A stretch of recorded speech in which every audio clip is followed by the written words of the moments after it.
Parashat Chukat.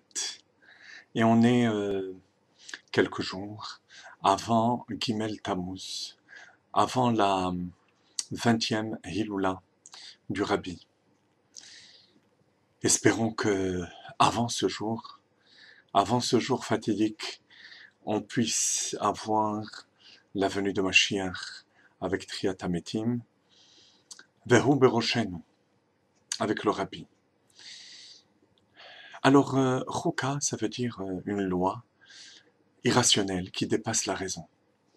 Et Rashi nous dit que ces Chukot sont là pour qu'on les accomplisse avec une soumission totale à Kadosh Baruch Hu. Ce sont des mitzvot où Umot ha'olam monin les Israël. Les nations du monde persécutent, font souffrir le peuple juif avec leurs moqueries. Et en lecha reshut leharer acharea. Tu n'as pas le droit d'avoir le moindre doute lors de l'accomplissement de ces mitzvot.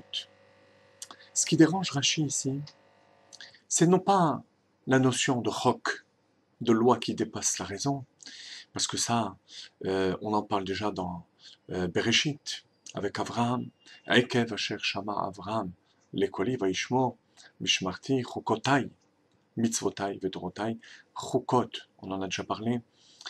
Par la suite, en Parashat Acharemot aussi, c'est le fait que la Torah nous dise Zot chukat ha-Torah.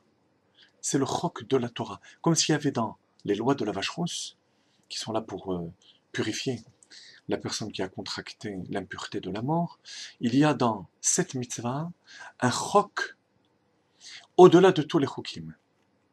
Quelque chose de différent que tous les chukim et qui en font le chok par excellence. Alors, on peut remarquer qu'il y a 3 indices que Rashi cite dans son commentaire.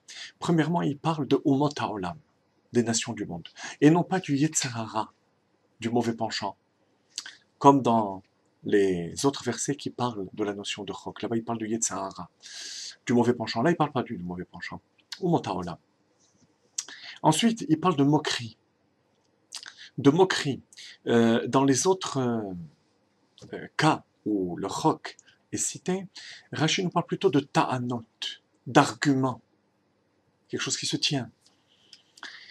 Troisième indice que Rashi nous cite, alors que dans les autres contextes, il nous dit en lecha reshut libatel hemena. Tu n'as pas le droit de ne pas faire la mitzvah. Là, il ne dit pas que tu n'as pas le droit de ne pas faire. C'est évident qu'on va faire la mitzvah. Mais en lecha reshut leharer acharea. Même pas de penser avec suspicion. Alors de quoi s'agit-il? Quel est cet aspect particulier dans Chukat HaTorah, dans les lois de la vache rousse? Il y a effectivement dans le chok de Paradouma quelque chose de tout à fait incompréhensible. Dans les autres chukot, il va y avoir toujours un aspect rationnel et un aspect irrationnel. Par exemple, prenez dans le cadre de la vache rousse même, il y a l'aspersion des eaux lustrales. Le principe est connu déjà. Le mikvé, lorsque quelqu'un veut se purifier, Parashat Tazria, Metzora, il y a les eaux du mikvé.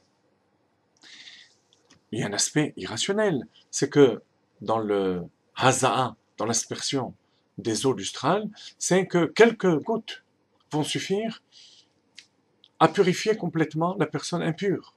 Alors que normalement, il faut que la personne s'immerge dans le mikvé. Et ainsi de suite. Pour tous les chukim, il y a un aspect rationnel. Il y a quelque chose dans Srefat Paradouma. Et c'est de cela que Rashi parle. Dans la combustion, dans le korban, dans le sacrifice de Paradouma, je ne parle pas une fois de plus de l'aspersion, de la purification, mais du korban qui est contradictoire. D'une part, Rashi nous présente Paradouma comme un véritable korban. Il faut un Kohen.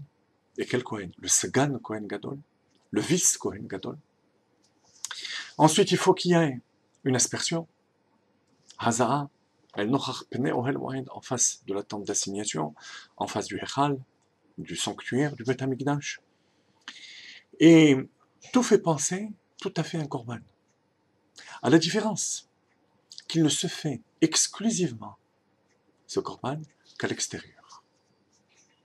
Il s'agit d'un khatat, d'un sacrifice expiatoire, mais qui ne va pas se faire dans l'enceinte du Beth Amikdash, mais à l'extérieur.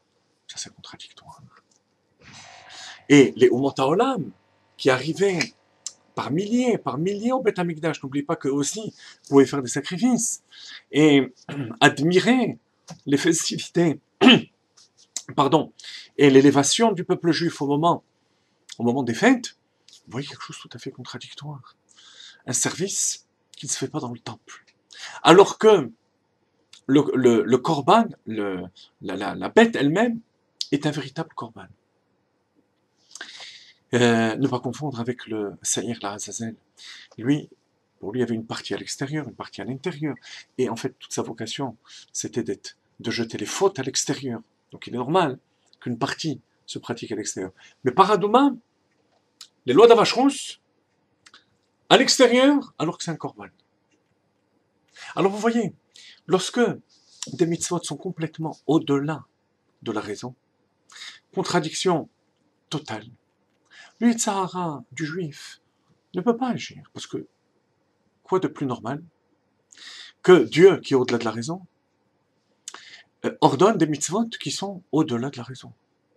Ça ne dérange pas le Yitzhara. Mais les Umot HaOlam, les nations, elles, ont besoin toujours d'une assise intellectuelle, et ils ne l'ont pas.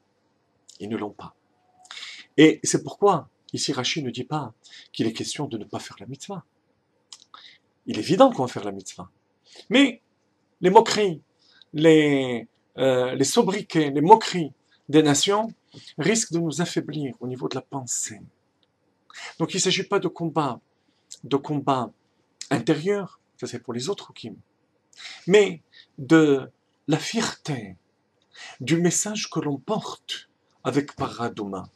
À savoir que même si la mitzvah est complètement au-delà de la logique de la Torah elle-même, n'est-ce pas, de la Torah elle-même, et que les nations du monde viennent nous critiquer pour ces contradictions, on soit capable d'accomplir la mitzvah, qui car ainsi Dieu a ordonné. Le koach, la force d'y arriver, c'est Moshe Rabbeinu. Para, la vache rousse de Moshe Rabbeinu, elle est appelée. C'est le koach, la force du roi Israël, du berger d'Israël, et les forces que le rabbi a transmises à la génération, et en s'attachant à son message, qui est éternel, on va très prochainement mériter la Géoula à Amitit Ve'Ashlema.